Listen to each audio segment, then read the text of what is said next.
வணக்கம். எண்ணெய் கத்திரிக்காய் குழம்பும் அதை தொட்டுக்கிறதுக்கு முட்டைக்கோஸும் கேரட்டும் சேர்த்து ஒரு பொரியல் எப்படி பண்ணுறதுன்னு பார்க்கலாம். முதல்ல குழம்புக்கு மசாலா அரைக்கிறதுக்கு மிளகாய் எடுத்து வச்சுருக்கேன். அதோட 2 பேடிகை சில்லியும் எடுத்திருக்கேன். இது ரொம்ப வாசனையாக இருக்கும் இந்த மிளகாய் குழம்புல. 1 டேபிள் ஸ்பூன் தனியாக எடுத்திருக்கேன். கொஞ்சம் மிளகு, வெந்தயம், கொஞ்சம் சீரகம், சோம்பு இது 4 எடுத்திருக்கேன். இது எல்லாத்தையும் வறுத்துக்கலாம். வறுத்துட்டு அரைச்சி எடுத்துக்கணும். ஒரு பேனில் கொஞ்சமாக எண்ணெய் சேர்த்துக்கிறேன். இது ரொம்ப அதிகமாக எண்ணெய் ஊற்றினா மசியாது. எண்ணெய் அதில் பெசரிக்கிட்டே இருக்கும். கொஞ்சமாக சேர்த்துக்கிட்டா போதும். தனியா, மிளகாய் நம்ம எடுத்து வச்சுருக்க மற்ற மசாலா பொருளையும் இதுலேயும் சேர்த்துட்டு நல்லா வறுத்துக்கலாம். இதை நல்லா வறுத்து அரைக்கும்போது ஃப்ரெஷ்ஷாக அரைச்சி குழம்புல போடும்போது குழம்போட வாசனை ரொம்ப நல்லாயிருக்கும்.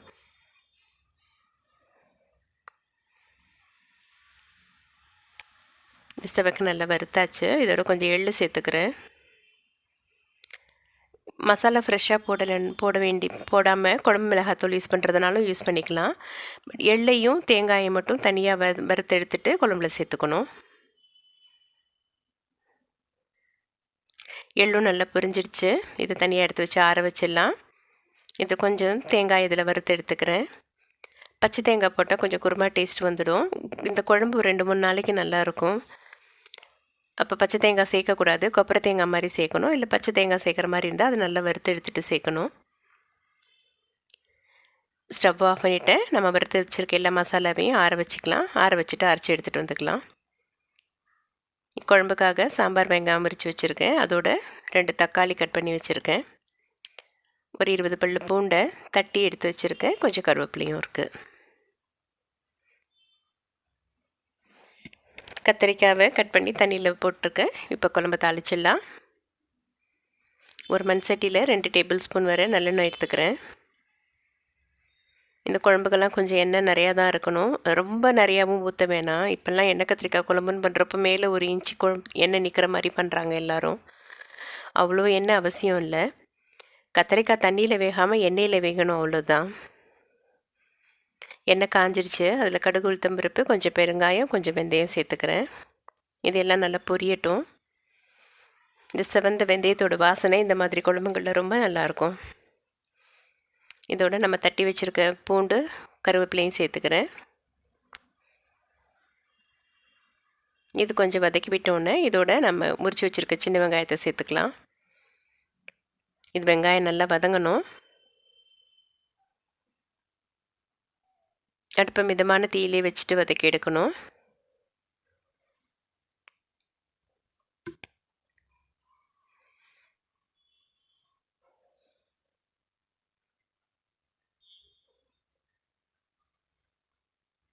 நம்ம வதக்கிறதுலே வெங்காயம் வெந்துடும்.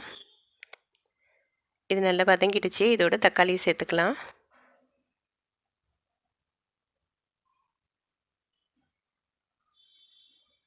தக்காளியோடைய கொஞ்சம் மஞ்சத்தூளும் உப்பும் சேர்த்துக்கிறேன்.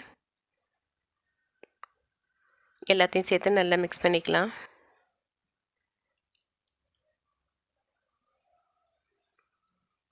இது லேசாக வதக்கி விட்டுட்டு நம்ம கட் பண்ணி வச்சுருக்க கத்திரிக்காய் இதோடய சேர்த்துடலாம்.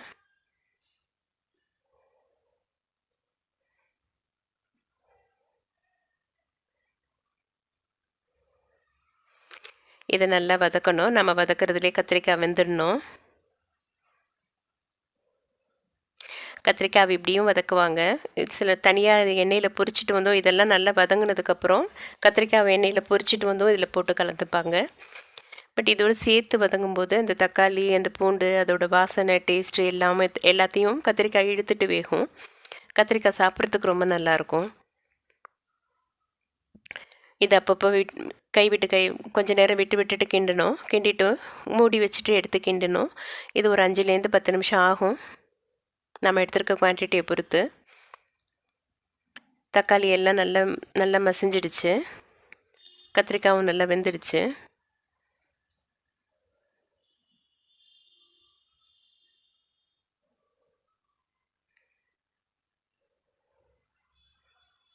நம்ம அரைச்சிட்டு வந்திருக்க மசாலாவை இதோடு சேர்த்துக்கலாம்.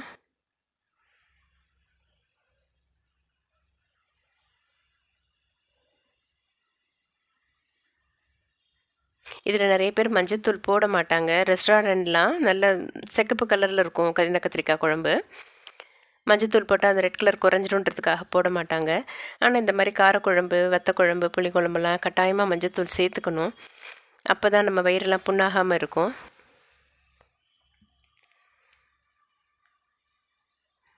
மிக்சியை கழுவி தண்ணி இதில் ஊற்றியாச்சு.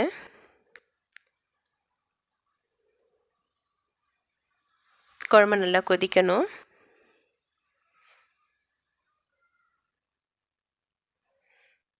கொஞ்சம் கொதி வந்தோடனே புளி சேர்த்துக்கிறேன்.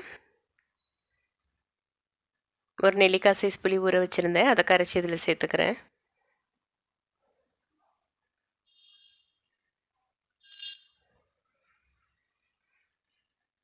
இது எல்லாத்தையும் நல்லா கலந்து விட்டுட்டு கொதிக்க வைக்கலாம். கொஞ்சம் உப்பு பத்தலை, அதனால் நான் உப்பும் சேர்த்துக்கிறேன். இது நல்லா கொதி வந்தோடனே மூடி வச்சுட்டு சிம்மில் வச்சிடலாம். இது ஒரு 5 நிமிஷம் நல்லா கொதிச்சா போதும். மண் பாத்திரத்தில் நம்ம ஆஃப் பண்ணதுக்கப்புறம் ரொம்ப நேரம் ஹீட் இருக்கும். அப்போ அந்த ஹீட்டில் இது செட் ஆகிடும். இது ரொம்ப நேரம் கொதிக்க விட வேண்டாம். புளியோட பச்சை வாசனை போகிற வரைக்கும் நல்லா கொதி வந்ததுக்கப்புறம் 5 நிமிஷம் சிம்மில் இருந்தால் போதும். நான் இது எல்லாம் இது ரெடி ஆகிடுச்சு. கொஞ்சம் மேலே கருவேப்பிலையை தூவிட்டு ஸ்டவ் ஆஃப் பண்ணிவிட்டு மூடி போட்டு வச்சிடறேன். ஒரு 10 நிமிஷம் கழித்து பார்க்கலாம். பொரியல் பண்ணுறதுக்கு கேபேஜ், கேரட்டு, ஒரு பெரிய வெங்காயம் கட் பண்ணி வச்சுருக்கேன். இது பொரியலை தாளிச்சிக்கலாம். கொஞ்சம் கடாயில் எண்ணெய் ஊற்றி வச்சுருக்கேன். அது காஞ்சோன்னே கடுகு உளுத்தம் பருப்பு போட்டு தாளிச்சிக்கிறேன். வெங்காயத்தையும் கருவேப்பிலையும் போட்டு இதை வதக்கிக்கிறேன்.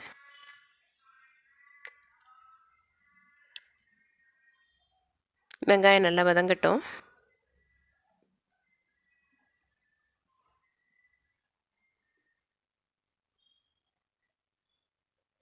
இதோடய கொஞ்சம் மஞ்சத்தூளும் சேர்த்துக்கிறேன். இது ஆப்ஷனல் தான்.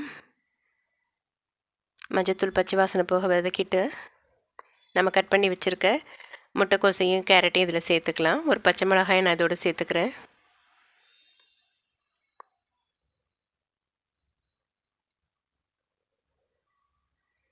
இது நல்லா ஒரு நிமிஷம் நல்லா அதை கலந்து விட்டுட்டு லைட்டாக தண்ணி ஊற்றி வேக வச்சுக்கலாம்.